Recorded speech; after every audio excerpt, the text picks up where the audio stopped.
Ikvienam no mums dzīves laikā mēdz sakrāties lietas, kuras ar laiku pašam kļuvušas liekas un vairs netiek izmantotas. Bet ko ar tām darīt? Viena no iespējām ir nodot tās sociālajam uzņēmumam, otrā elpa, lai kopā palīdzētu grūtībās nonākušajiem līdzcilvēkiem.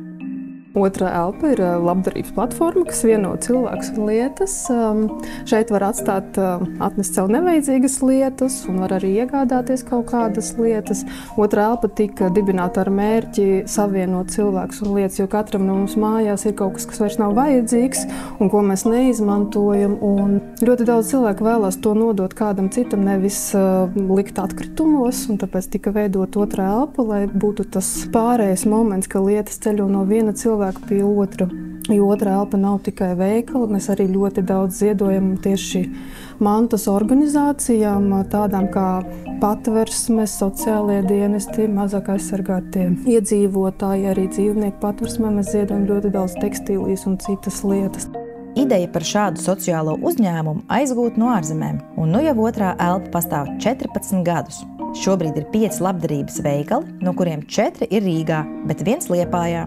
Tāpat arī ir noliktava Rīgā, kur pieņem un šķiro ziedojumus. Iepērkoties otrā elpa labdarības veikaliņā, var ne tikai saudzēt vidi, bet arī atbalstīt finansiāli citas organizācijas, jo no veikalā gūtajiem ienākumiem otrā elpa veic arī finansiālus ziedojumus. Šogad laikā ir atbalstīti daudzi projekti, un kopš 2019. gada mēs atbalstam Bērnu Kliniskās universitātes slimnīcas projektu, Bērnu slimnīcas fondu, un mēs palīdzam veidot uzkrājumu ārkārtas gadījumiem, kad maziem pacientiem ar steigu ir jādodas kaut kur uz ārzemēm, uz operācijām, un tad operācijas pašas sedz valsts, bet ir arī dažādi citi izdevumi, kas var rasties vecākiem, piemēram, tur ceļa izdevumi vai izmitināšanas izdevumi.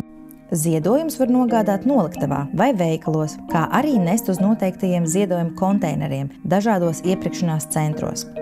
Ziedotajām lietām nav jābūt jaunām, taču tām ir jābūt lietojamā kārtībā, tīrām, nesaplēstām, bez defektiem, kas traucē to izmantošanu.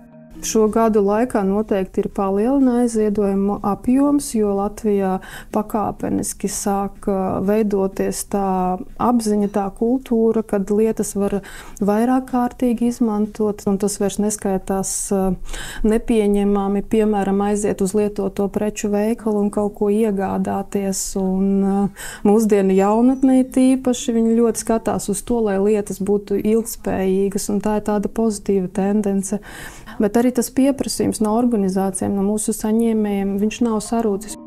Līdz šim atbalstītas jau daudzas organizācijas, taču, ja kādai organizācijai, biedrībai, nodibinājumam vai sociālajiem dienestam ir nepieciešami mantiski ziedojumi, otrā elpa aicina sazināties ar viņiem. Ja arī tu vēlies dot lietām otru elpu, vairāk par ziedošanas iespējām vari uzzināt otraelpa.lv. Tāpat mājaslapā atradīs veikalu adreses, kuros varēs iegādāties sev noderīgas lietas, vienlaikus atbalstot citus.